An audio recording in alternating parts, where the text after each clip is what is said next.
Hey everyone. Hey everyone. This is Carolina Teague, the Mike Slayer, the Sports Chica, and I'm back with another episode of League of Our Own. Welcome back, you guys. I have my amazing podcast producer, Gylan Jackson, making sure everything's running smoother than olive oil on the babies behind. We got a lot of stuff to talk about today. Grammys were last night, and it was an okay show, I guess you could say. I mean, Jay-Z had an incredible speech, but if I started thinking to myself, what can we do today to make this show fun? Well, let's have our own Sports Grammys. Let's talk about the worst NFL moment of the year, the best NFL player of the season, the most toxic NBA fan base. Me and Gylan are going to give our awards out. And after our award ceremony for the Sports Grammys, we're going to have our predictions, Chiefs versus Niners, who's going to win the Super Bowl, and why you should pick our picks. And also our Gatorade color. That's going to be another one. What Gatorade color will be hoisted onto the winners of whoever wins the Super Bowl? And Usher's halftime performance.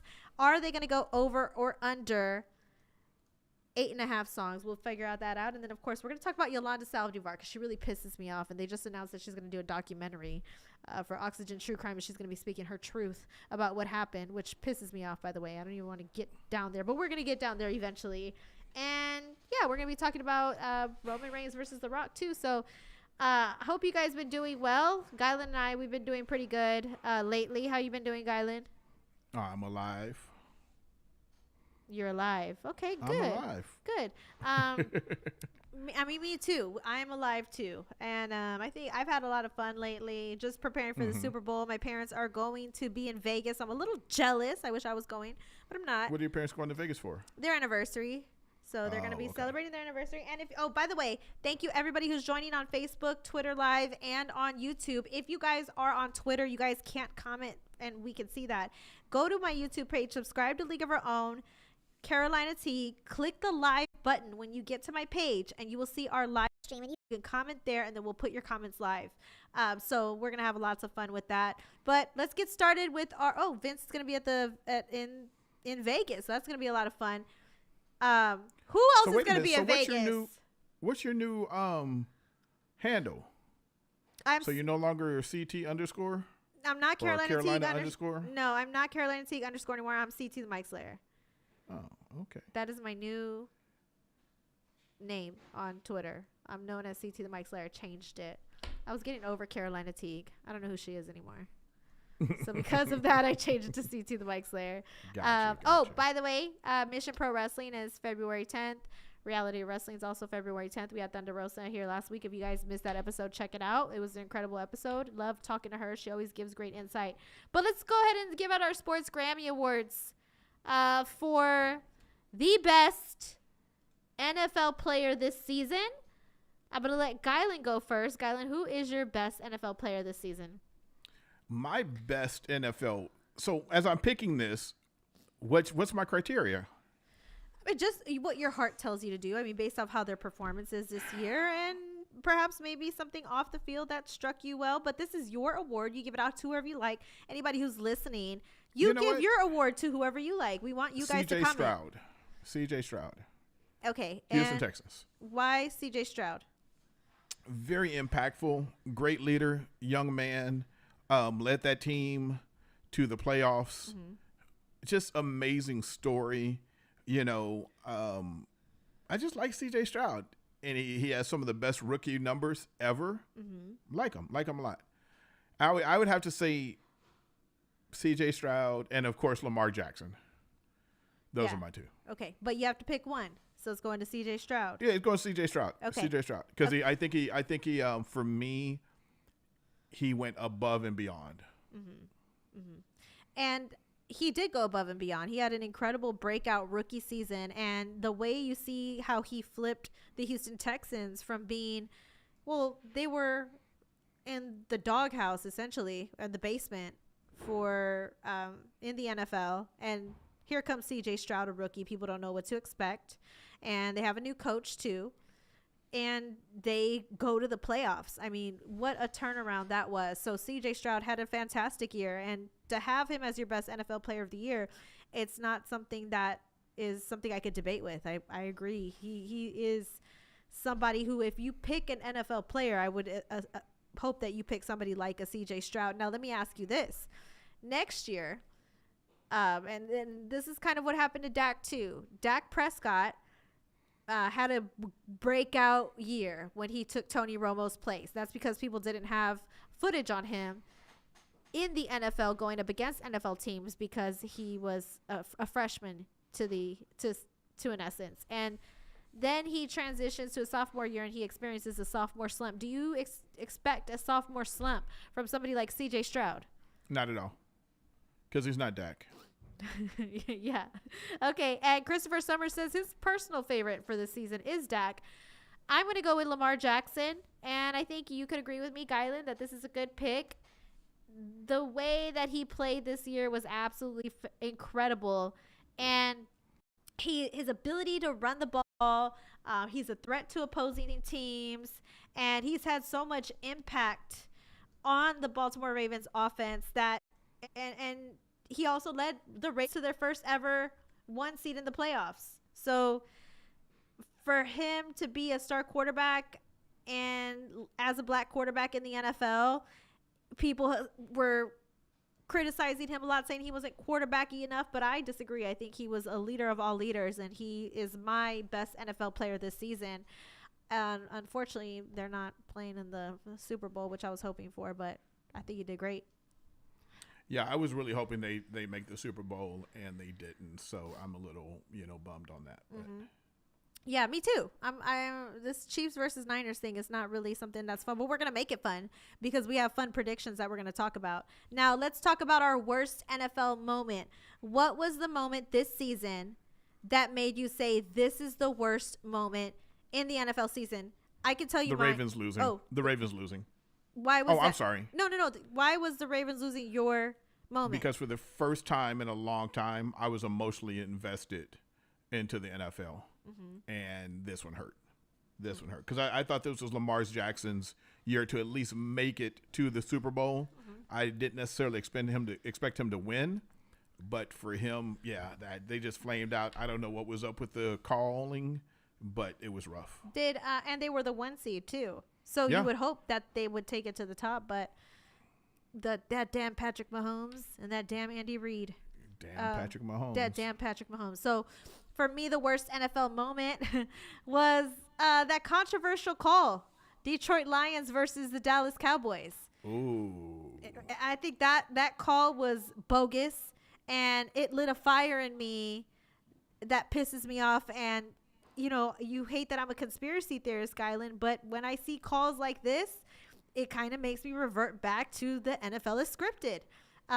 But we could debate on it whether it's scripted. It's probably truly not scripted. But when I see controversial calls like this and I see dumbass calls, this is where I'm like, okay, the NFL is scripted. Why would they just hand this loss to the Dallas Cowboys? Because if Detroit would have won, it would have secured the number 2 seed in the NFC for another week. So this was a huge loss for the Detroit Lions. Now, granted, they're in the NFC North, but I thought that call was pretty stupid. So that was, for me, the worst moment because it just waters down the game of the NFL. Well, does it really water it? Oh, shoot. Does it really water it down? Uh-huh. Or is it just one of those things? No, because remember the Rams versus the Saints? They had that controversial call. These controversial calls really light shit up. And it makes us why do we even watch this? Why do we even root our teams? The refs can't do their job or they can't overturn a bad call. But how many calls do the refs get right, Carolina? Not all. They miss a lot of calls throughout the game. So we can go. Well, but how many? Okay, so they miss holding calls, right? Mm-hmm. Couple of pass interference calls. But the big calls, seems like they generally get right. For the most part. But for me, I just thought this call was stupid. And it determined the outcome of the game.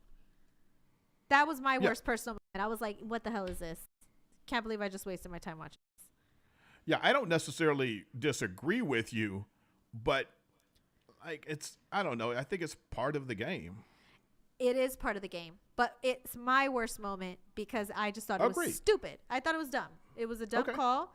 Cowboys shouldn't have won that game, and they got their karma. The Cowboys shouldn't have. There was no reason. Dan Campbell is a reason why the Cowboys lost that game. Won that game. There's no reason why Cowboys should have won that game.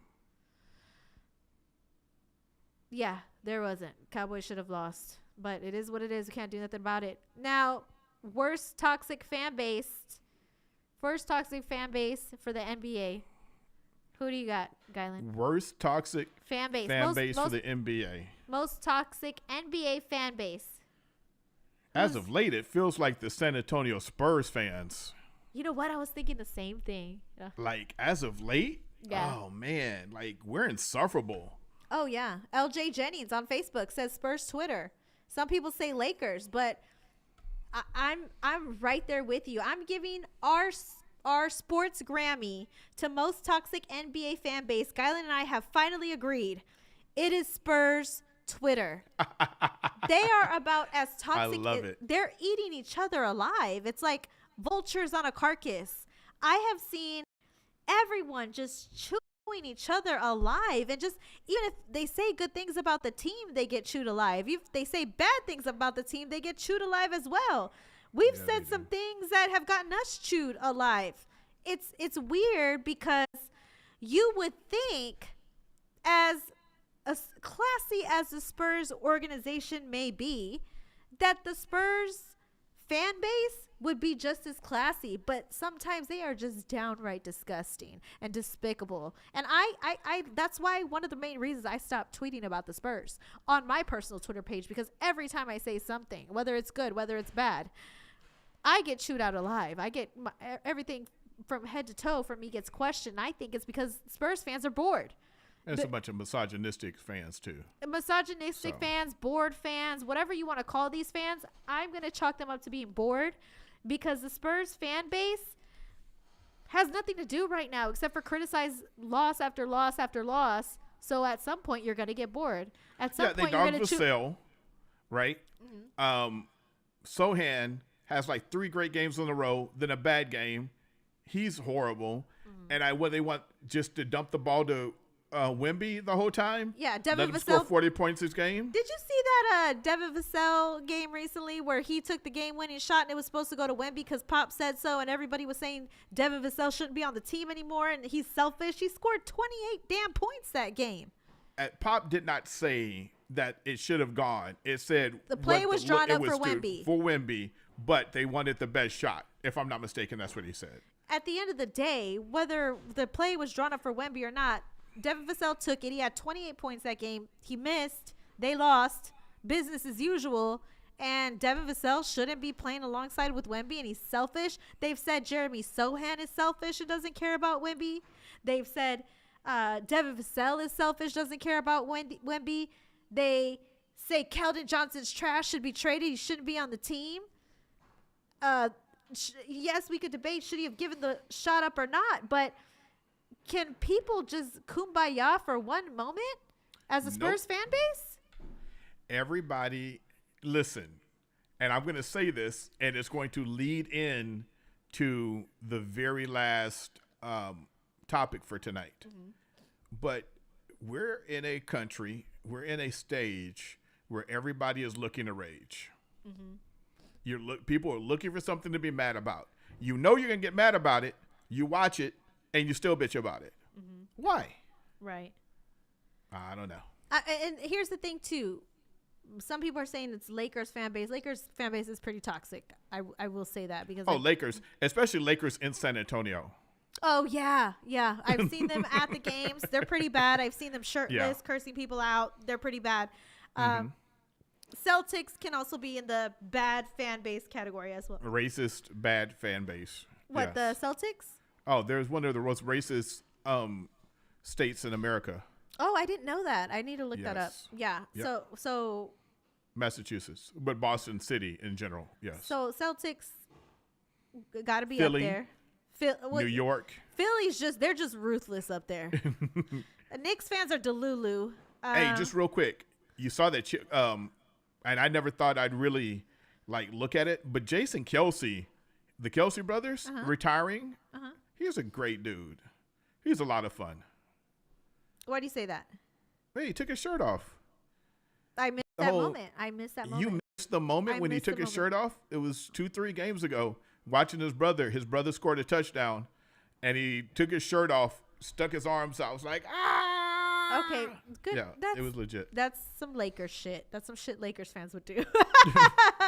But yeah, I'm giving the award Most Toxic NBA Fan Base to Spurs Twitter. Congratulations, you freaking asswipes have earned it. Wow. Yeah, I mean, some of them are just like, not all of Spurs Twitter. Let me just say that because I just called them asswipes. Not all of Spurs Twitter are asswipes. Only a few select ones who are unhappy with their lives, are miserable, waking up every single day, piss in their Cheerios. They are total asswipes. Those are the ones of Spurs Twitter I'm talking about. And maybe it's just my algorithm. We can debate if it's my algorithm or not as to why I see that Spurs fans are toxic. But for the most part, I could be minding my business and Spurs Twitter is toxic. So Spurs fans, y'all are pretty toxic right now. Maybe if Spurs got some goddamn wins, everybody would cheer up just a bit.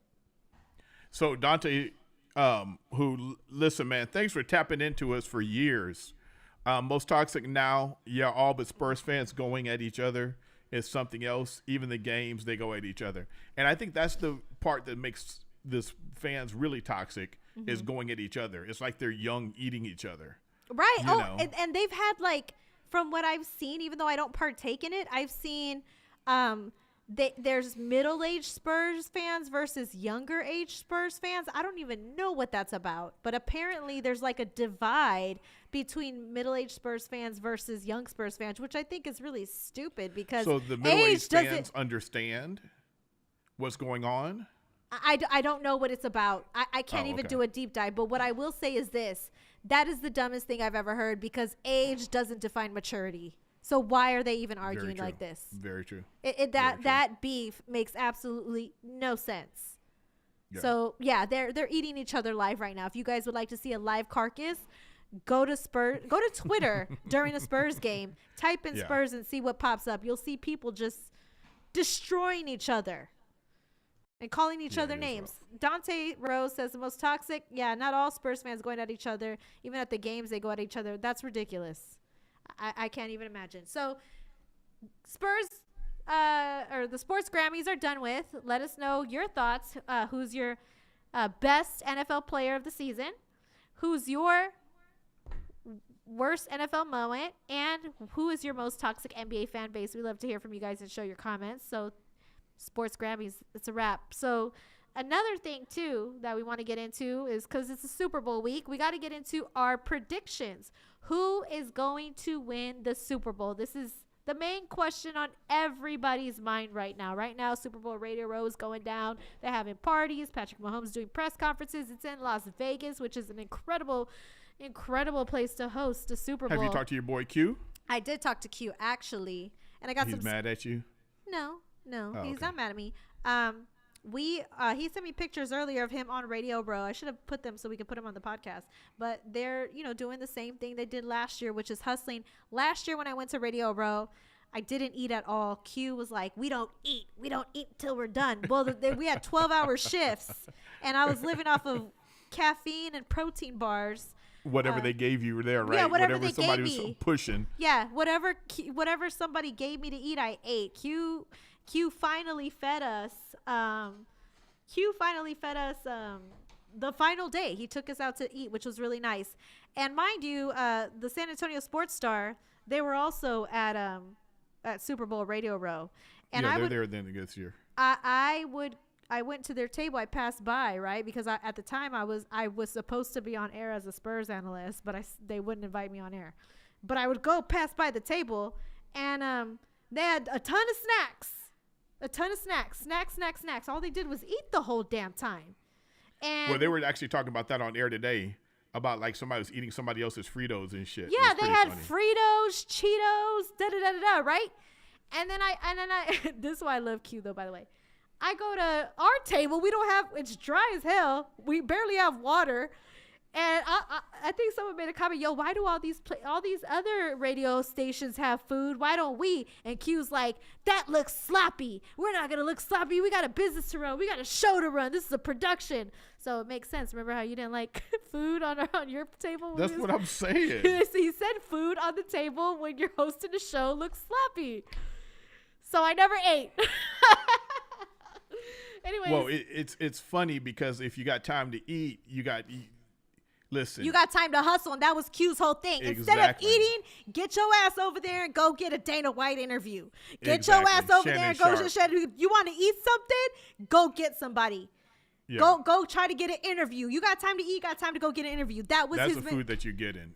That was his mentality, and it paid off, but I was starving. But that's why I love Q in Las Vegas, because he's a hustler. He understands, he gets it. And also he gave me airtime. By the way, there you go. You earned airtime. I earned my damn airtime. I know that's right. You earned your airtime. I earned my airtime. Nobody gives you anything. I earned my airtime. I earned my airtime at both spots, but only one person gave it to me. Okay, Super Bowl predictions. Super Bowl predictions. So that was my Vegas story. I have some stuff coming up that I can't tell you all about, but I'm going to be working with Q soon, so I hope you guys are excited about what we got in the future. You guys will see it soon. That's why I brought up Q. But anyways. Super Bowl predictions, Chiefs versus the Niners. I'm rolling with the Chiefs. And there's one reason why I'm rolling with the Chiefs.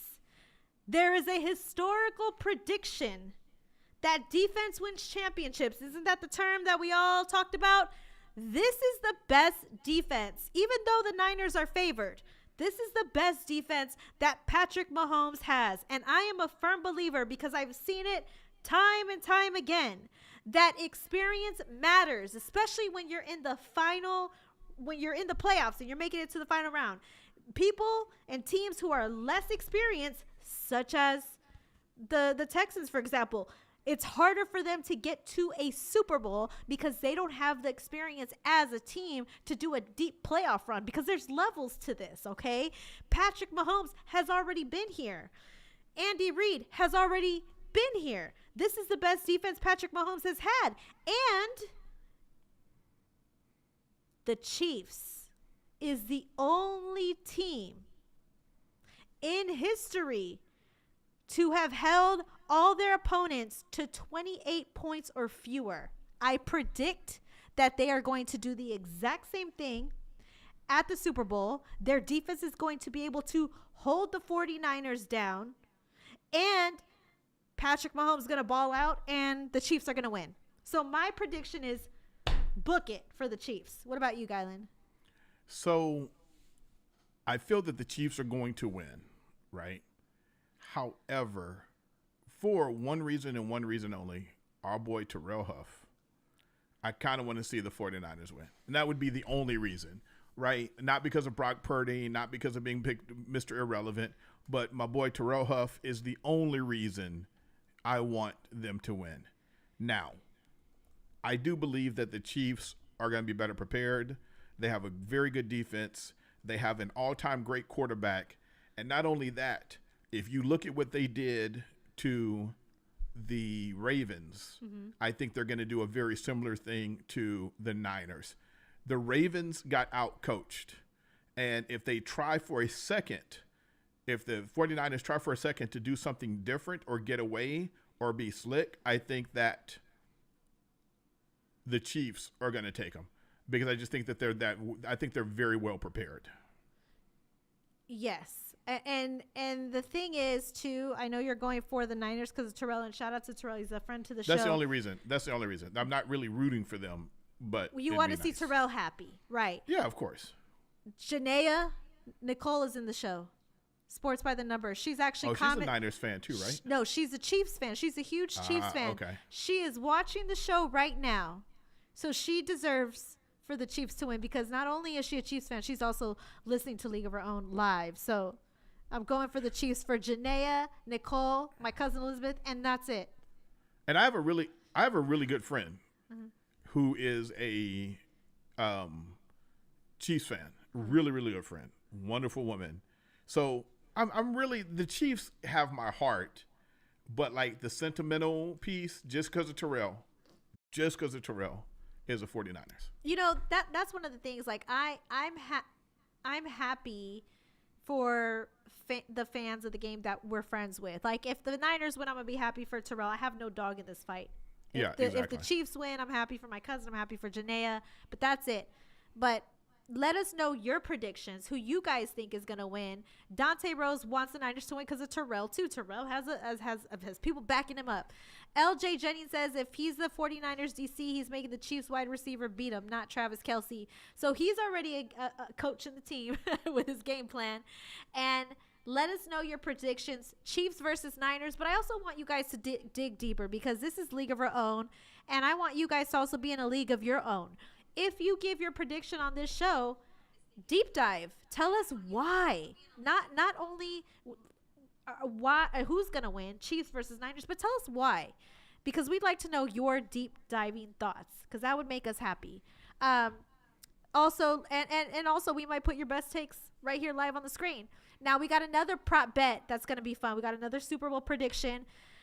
I was right 2 times already on this one. This is why this is important to me. What Gatorade color is the winning team going to be showered with? Now, I was correct in 2022. I won double my money because I predicted the Rams were going to win and the color was going to be blue. And I also was correct on the Buccaneers in 2021. I also predicted blue. Historically, for the Gatorade colors, purple, blue, orange, yellow, those are the favorites. Red has never been thrown over somebody for the Gatorade color. But this year, actually it's been in 10 years it hasn't been red. But I think that the color is going to be red. And the reason why is because the 49ers have red in their jerseys. And the Chiefs have red in their jerseys. So whoever wins, I believe the Gatorade color will be red this year. And that's what I'm putting my money on. What about you, Gylan? I was thinking red as well. Just because we normally don't see it. Mm-hmm. But somebody else said red Gatorade. Anthony Beck said red Gatorade also. Okay. So I'm going with red. Red Gatorade. Yeah. And if we think about it logically, red is on both of the team's colors. Now, orange could also be a color too. So I'm debating between orange and red. Well, you just said red. Yeah, but think about it too. I just want to say real quick. Do you think red would stain their clothes? That's why red hasn't been the color for the past 10 years? I don't know. That's one of the reasons why I'm concerned about red. So I'm actually The question becomes, what color do they drink during the game? That's my question. Well, people don't know until they throw it over. So you can bet right before the game starts. Once the game starts, you cannot bet the color anymore. Yeah, because you might see the color. Correct. That they're drinking. Right. So it's whatever color is that they're. Well, actually, it's whatever pitcher that they drink, or whatever bucket or thermal cooler thingamadoodle. Even if the color's usually green, but the colors might be blue, orange. So the cooler does not tell you what the flavor is. Right. It's literally like right when they shower is when we find out, which is it's the most nerve-wracking part for me because I bet on this every year. This is my weird But prop I'm bet. saying that the cooler has different colors in it.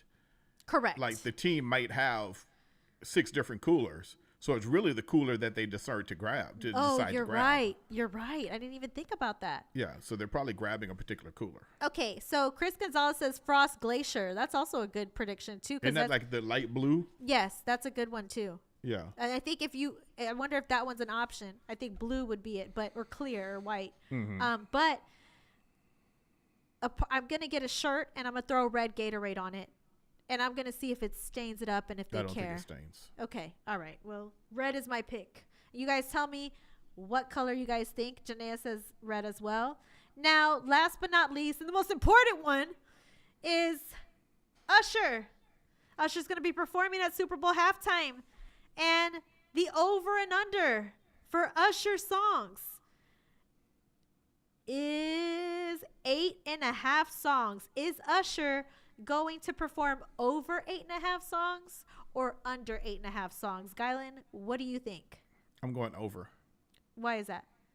Because I think he's going to bring out somebody like a Little John I think he's going to bring out people that have had hits with him, and I think that's what's going to push him over 8.5. I agree too. I'm thinking I'm going to go over 8.5 because he has his hits. Yeah, with Lil Jon. DJ God is Falling in Love. OMG with Lil Jon too. You Make Me Wanna. Caught Up.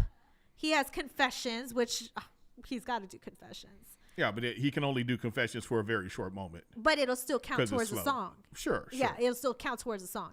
My Way, Love in This Club, You Don't Have to Call, You Remind Me. Oh, he has so many hits. You Got It Bad. He's got to do over 8.5. I'm going over. Yeah, Anthony Beck says over with the 9. So if you guys, everybody's saying over. Everybody's saying over. Usher has too many hits. Like J-Lo and Shakira, they only X amount of songs to perform. Usher has to go over. Like, this dude is like got to perform all his hits so we can be reminded of the greatness that Usher is, and he looks damn good heading into the Super Bowl, might I add. So, so let us know your predictions over and under for Usher songs, and what is your favorite part of the Super Bowl? And I'm a little bit like I said, commercials for Guylan. Guylan is the commercials. For me, it's the food. I like the Super Bowl food and spending time with my family. So I was actually thinking about doing like a Super Bowl. There's like this Super Bowl stadium you can create. And in the stadium, you can put all your different foods in there. I'm going to post it on my social media so you guys can take a look at what I'm trying to create. But I think I'll be doing the most if I do it because it's a ton of food. But it's a stadium. It looks fantastic, and it's basically an assortment of foods for the party. But I'm very excited about the food, and I'm very excited about the fun. And I am still going to reiterate, I am jealous that I'm not at Radio Row because I want to be there with my Vegas family, Q and them. And I'm also jealous that my parents are there. So I'm just going to be bored. Are your parents going to the Super Bowl? The hell no. Those tickets are so damn expensive. Oh, so they're just being in Vegas is not cheap right now. It's not cheap, but they are there to enjoy the festivities of the Super Bowl. Okay. So I mean, even if you can't go to the Super Bowl, just being in Vegas, enjoying the environment, it's going to be so much fun. What strip club are your mom and dad going to go to? What's that one called? Spearmint Rhino? Spearmint Rhino. Yeah, I was going to say, yeah. That would be hilarious. Oh, my God. If they check in. I've never been. Check-in. Have you ever been to a strip club in Vegas? No, I have not. Me neither. I've never been. But I want to go, but I don't have enough money to throw. I partied really hard last time I was in Vegas. The last time I was in Vegas was rough. From the time I got on the plane, I had lost 90 pounds. My buddy paid for me to go out there. I saw Drake before he was like Drake. Or was it? Yeah, because Lil Wayne brought him out there. I actually have a picture with Lil Wayne. Damn. The girls, I took the picture. Lil Wayne was like right there in front of my face. Jermaine Dupri was somewhere where I was there. LMFAO performed. We were too drunk to see him. Yeah, it was rough. And more bottles on top of bottles on top of bottles. My boy was, he took care of us. Just everybody in Vegas. If y'all go to Vegas, I'm jealous of your lives. Like, Vegas is my spot. You could have been there. Vegas is my spot. Super Bowl, I love sports. That's like the perfect collision of the best of both worlds. Tim Gonzalez says he's most excited about the food. Dante Rose went to the Floyd Mayweather strip club. Okay, wow. Okay, Dante living a life we don't know about. And then, of course, let's get into, we got to talk about this Yolanda. But let's real quick, I'm going to just touch base on the Yolanda Saldivar. Well, I thought you were going to do WWE. Oh, no WWE. Real quick, let me just touch base for like a minute or two, or less than a minute. The Rock versus Roman Reigns. We got a WWE showdown. Rock versus Roman Reigns, WrestleMania. Roman Reigns is the ultimate heel. The Rock just signed as chairman, board of director on TKO. So we knew this was going to happen. This was predicted for several weeks for the WWE. But there is a movement right now all over social media, and it is We Want Cody. Everybody wants Cody Rhodes, the winner of the Men's Royal Rumble. They said he should have been the person to go up against Roman Reigns because Roman Reigns and him had a showdown last year at WrestleMania, and Roman Reigns ended up on top, and Cody Rhodes is essentially the All-American Golden Boy. of the WWE, so much so that I was watching reality wrestling podcast. So Brad Gilmore dropped this little tidbit that I thought was incredible. When they announced that Rock versus Roman Reigns was going to happen, the likes were 100K on YouTube, but the dislikes were 1 million. It's the most disliked WWE video of all time. Nobody wants to see The Rock versus Roman Reigns because we want Cody. It's been trending for days. WWE fans are upset about this storyline. So I think that whatever happens at WrestleMania is going to be a fantastic show. But something tells me that perhaps Cody Rhodes is somewhere going to be on top, because I don't see The Rock taking the championship over Roman Reigns and then defending that title afterwards. So we'll see what happens. Interesting. Yeah. So let me know what you guys think. Are you guys happy about The Rock versus Roman Reigns? Are you guys happy about, or do you guys want Cody? Because I want Cody. Cody Rhodes, we've talked about it before. He was at RCW here in San Antonio before he made it big. So, yeah, I'm a fan of Cody Rhodes, and I want him to get his over on Roman Reigns. Now, last but not least, this whole Yolanda Saldivar stuff that's been pissing me off all day. Oxygen True Crime has announced that on February 17th, there's a 2-part series, and Yolanda Saldivar is going to tell her side of the story of what happened between her and Selena, and she's going to be sharing secrets of the slain Tejano music star Selena Quintanilla.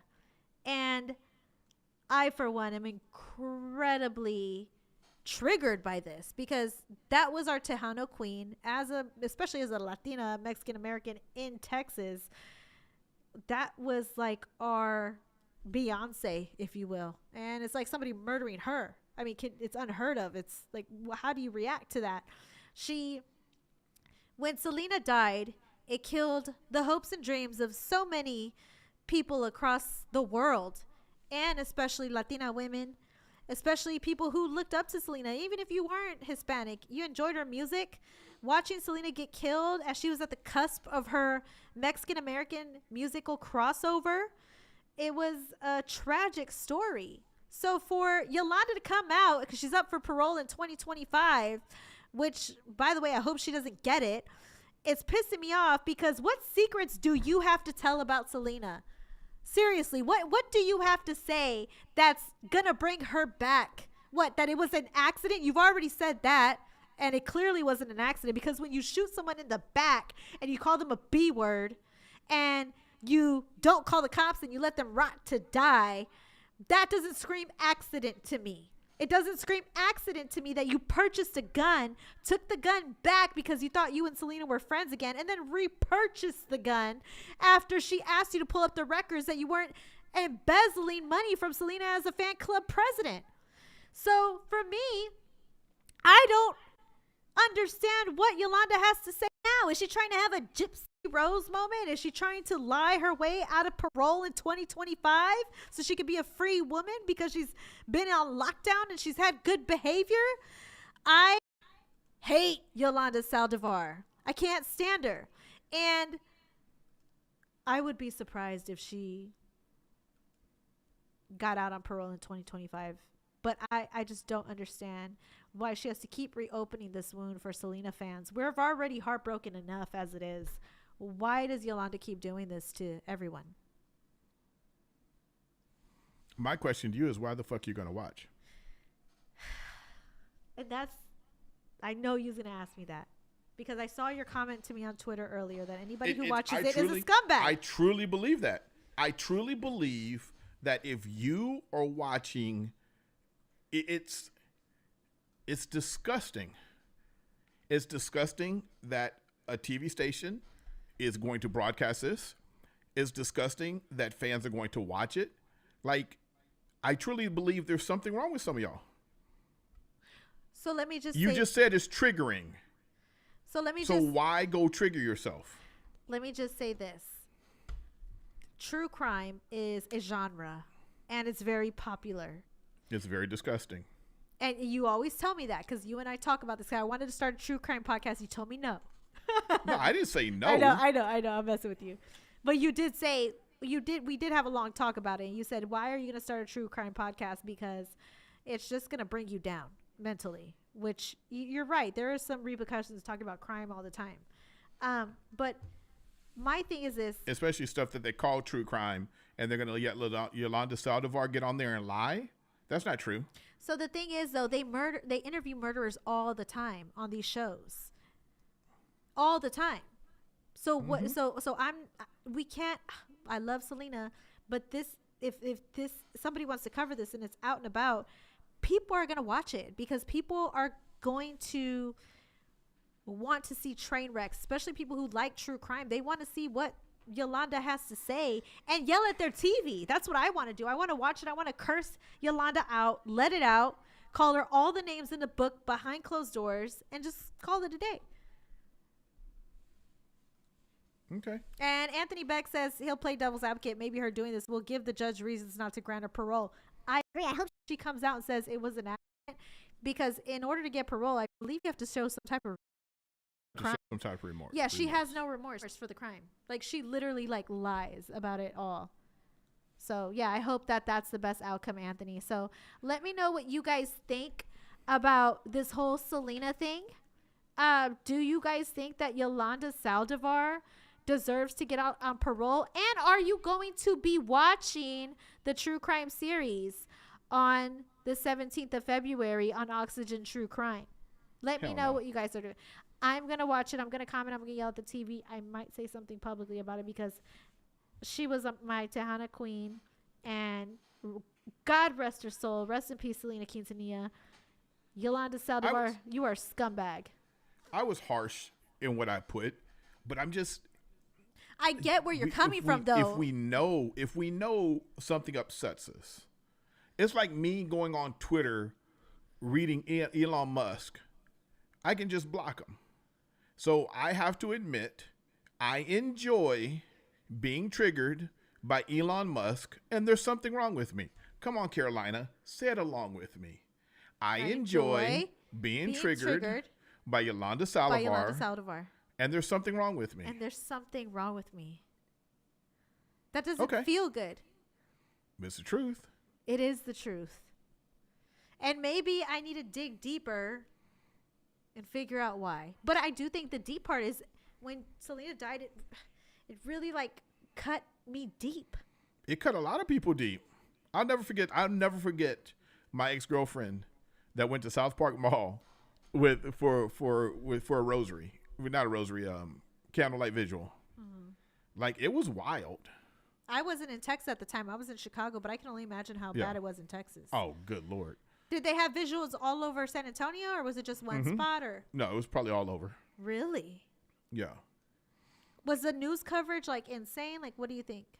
I don't think it was insane as it would have been now, but it was pretty crazy. Yeah. Well, anyways, you guys, let me know what y'all think about your Super Bowl predictions. And do you guys agree with our awards? Yes or no? And we'd like to thank everybody who watched today. And we'd love for y'all to subscribe to the YouTube channel. We appreciate y'all. Good luck. And if you guys have a Super Bowl and you guys go out and you guys decide to do something, make sure you drive safe and get home safely and drink responsibly. We love you guys. Hey, real quick. See my Spurs hat? Ooh, Shit's love that. Fire. It was so funny because I saw somebody else with it. And I was like, not this one, but another color. I was like, where'd you get it? He was like, Lids. I was like, yeah. It was on the sales rack. He was like, yeah.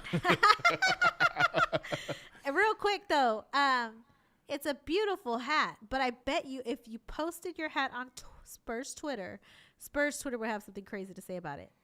Yeah, they can go to jail with Yolanda Saldivar and suck a weenie.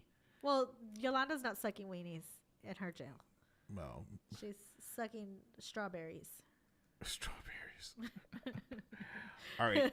All right, you guys. Well, have a safe Super Bowl, and I will see you guys later, alligator. Oh. Peace. Peace.